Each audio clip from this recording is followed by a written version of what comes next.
नमस्कार दोस्तों। और हम फिर से हाजिर हैं आपके लिए एक और जबरदस्त किताब लेकर। ये किताब सिर्फ एक किताब नहीं है, ये एक जंग है।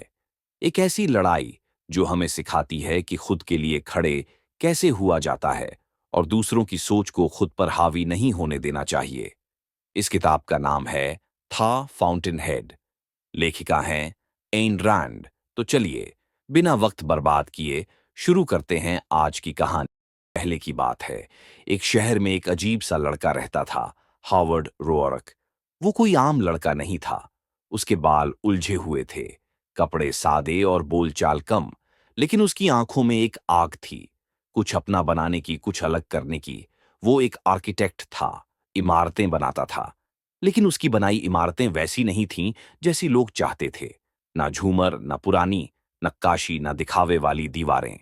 उसकी इमारतें सीधी सच्ची और मजबूत होती थीं। लोग कहते, ये क्या बेवकूफी है, और वो हंसकर कहता, मैं किसी और के लिए नहीं, अपने लिए बनाता हूं। लोग क्या सोचते हैं? शहर में एक दूसरा आर्किटेक्ट भी था, पीटर कीटिंग। बहुत चालाक, बहुत मीठा बोलने वाला और बहुत पॉपुलर। वो वही बनाता जो लोग पसंद करते थे, दिखावा, झूठी तारीफें और दूसरों के काम की नकल। जब पीटर और हावर्ड एक साथ पढ़ते थे तो पीटर हमेशा नंबर 1 आता था, लेकिन हावर्ड के काम में कुछ ऐसा था जो कोई समझ नहीं पाता था। सिस्टम से लड़ाई। हावर्ड ने कई बार नौकरी की, लेकिन हर जगह उसे एक ही बात सुननी पड़ी, तुम अपने तरीके छोड़ दो और लोगों की पसंद के हिसाब से चलो। लेकिन रोअरक कभी नहीं झुका। उसने कहा, अगर मैं अपनी आत्मा बेच दूं तो क्या बचेगा? मुझ में एक औरत, एक तूफान, डोमिनिक फ्रैंकॉन। फिर उसकी जिंदगी में आई डोमिनिक, एक तेज, समझदार और उलझी हुई औरत। वो हावर्ड से प्यार करती थी, लेकिन दुनिया की गंदगी से इतनी नफरत करती थी कि सोचती थी, हावर्ड जैसे इंसान को ये दुनिया तोड़ देगी। तो उसने उसे पाने की बजाय उससे दूर जाने की ठान ली। अंतिम लड़ाई।